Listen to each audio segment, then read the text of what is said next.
Today, I'm going to explain why anger is a powerful tool for the enemy and how he gains access into your life through anger.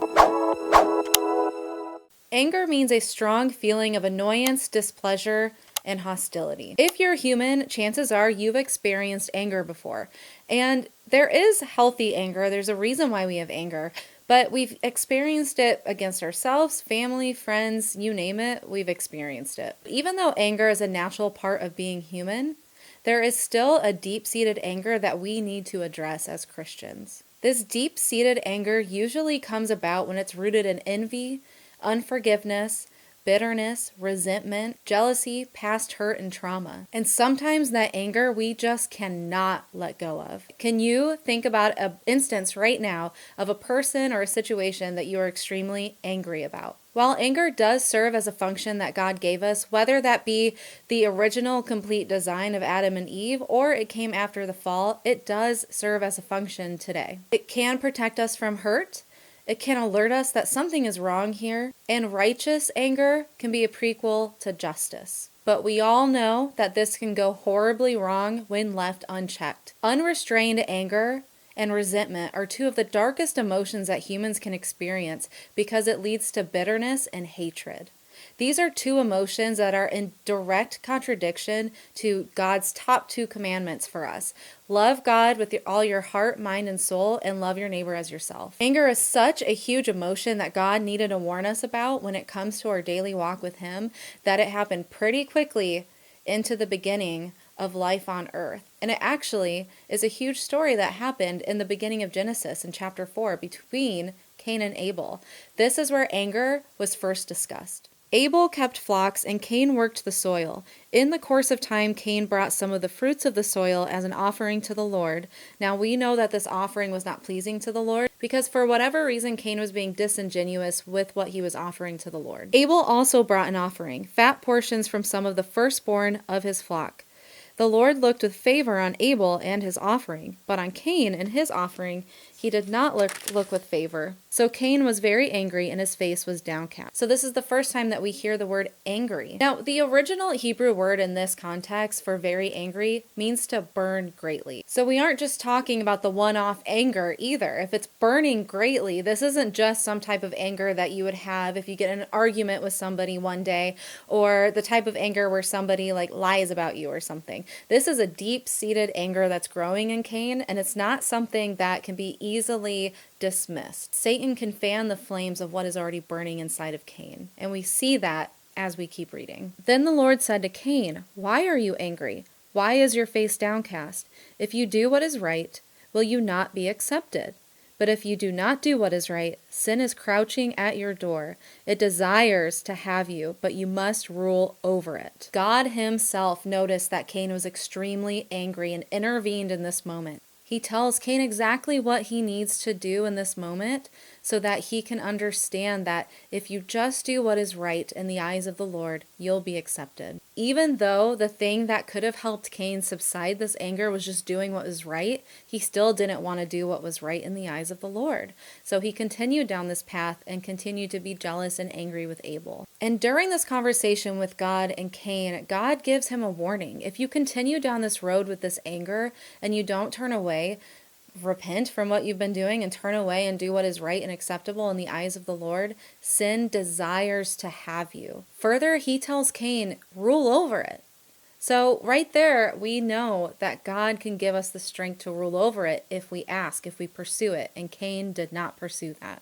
And so at this point, the anger is not the sin. Sin is crouching at Cain's door, but God knows that through this anger that persists, sin will enter. And we see that. Now Cain said to his brother Abel, "Let's go out to the field." While they were in the field, Cain attacked his brother Abel and killed him.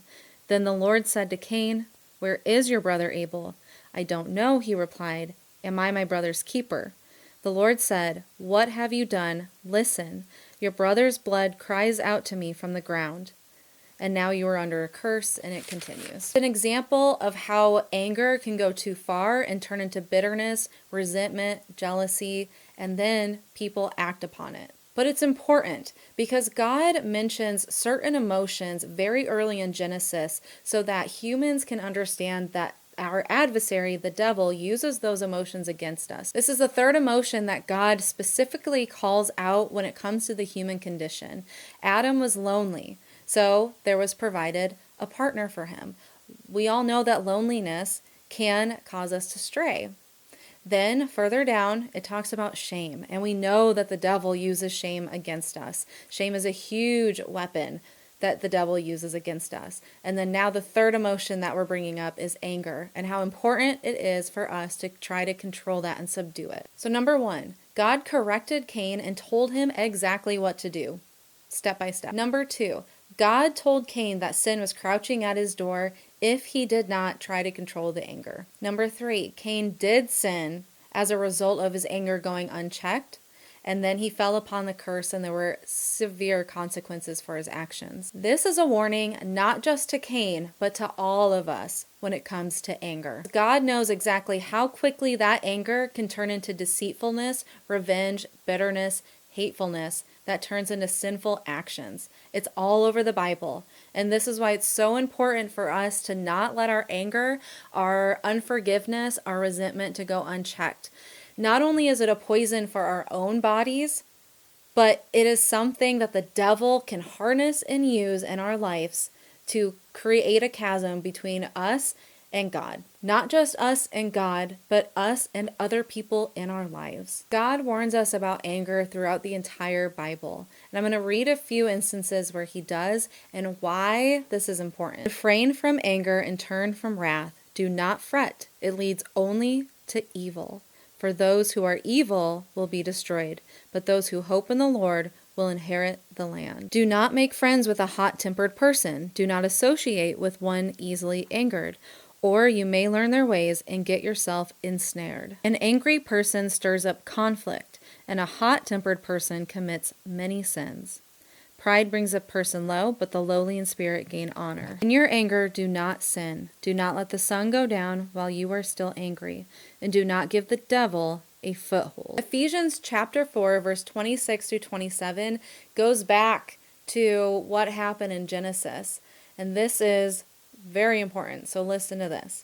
In your anger, do not sin. This is what God said to Cain.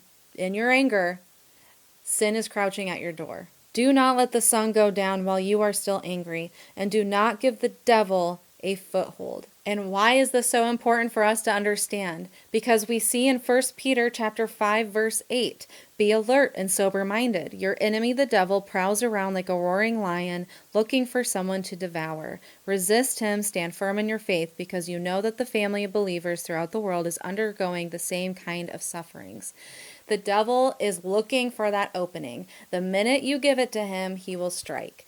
Anger, that deep-seated anger, that resentment, that unforgiveness you have towards people, that is a huge foothold and tool for the devil. And I keep repeating it in this video because I think anger is one of the strongest emotions, other than shame, that the devil uses against us. And I think that anger can have even more sinful behaviors attached to it than even shame can, because I feel like it's pervasive and it goes throughout your relationships, and it's not just going to stop with that one person you're angry with. It's going to apply to other relationships in your life. You're going to see patterns. You're going to be easily triggered.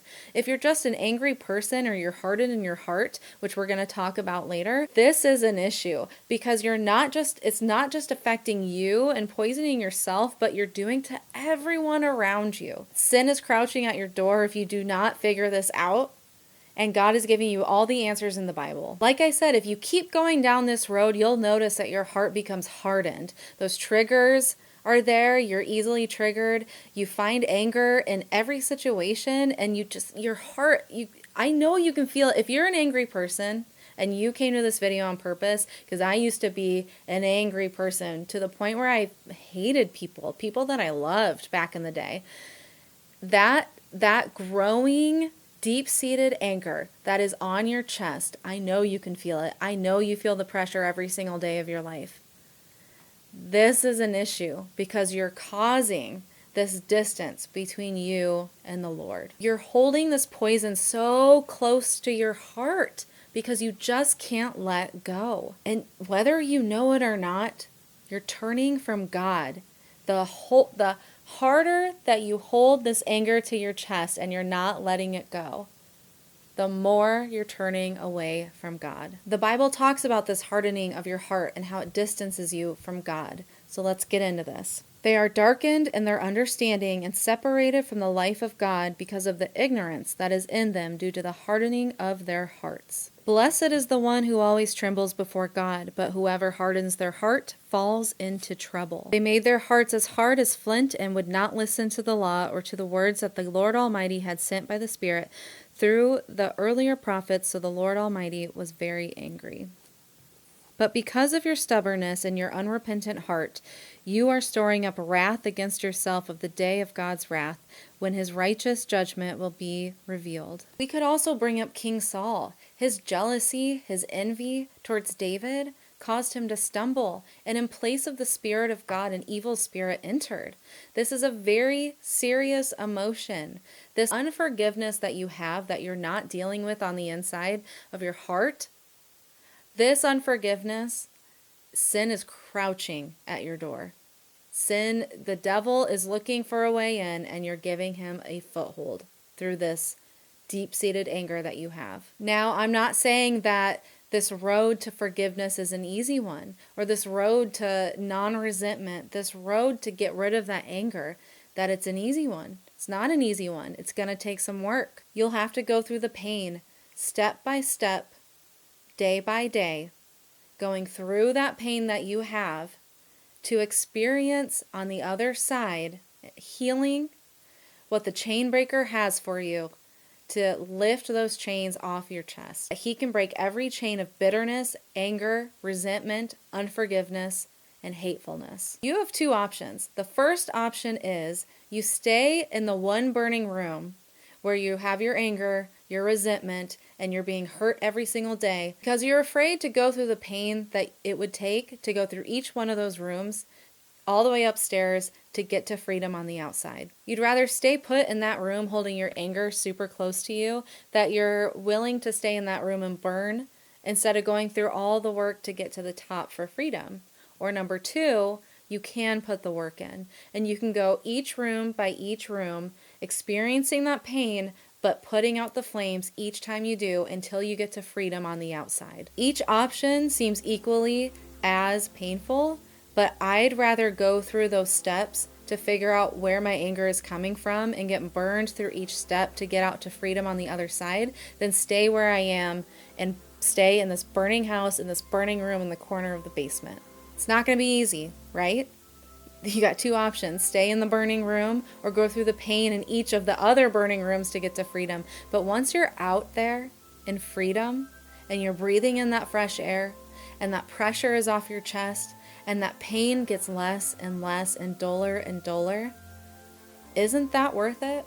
Isn't it worth taking that anger that you hold so close to you and letting it go? Isn't that worth the pain along the way? I think that freedom in God is worth anything. It's worth going through that extra pain to get out on the other side.